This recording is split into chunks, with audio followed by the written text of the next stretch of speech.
How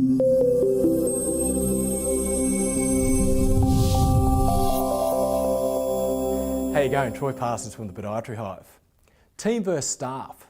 This is something I've just reflected on recently when I look back on my business journey. Back when I was struggling, my staff were always the problem.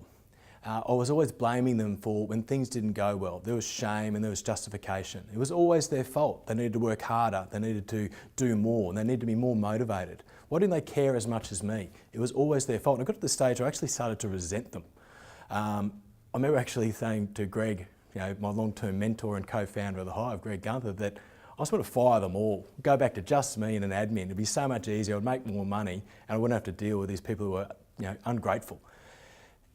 What I started to realise though, at some point, and Greg helped me with this, is that the fish was stinking from the head down. I was the problem. It wasn't them at all, it was me. So I started to work on me and how I showed up, how I communicated with them. And I stopped referring to them as staff. I started using an inclusive word like team. This changed my mindset in a profound way. I stopped using language like I, me and my when referring to the practice, and it was more inclusive of our and we.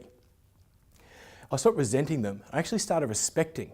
And it's actually a privilege for us to have a team who are basically trusting us with their careers.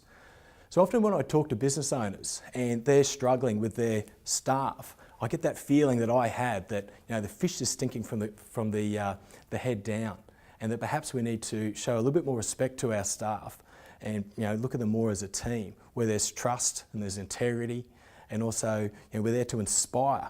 And Greg always used to say it's much easier to lead with a carrot than a stick, and it took probably 5 years for that to actually sink through my thick skull. So it's got the stage now where it's actually proved correct. I consider my team an absolute privilege. I love every one of them, and I consider them actually my second family. So how do you talk and think about your team?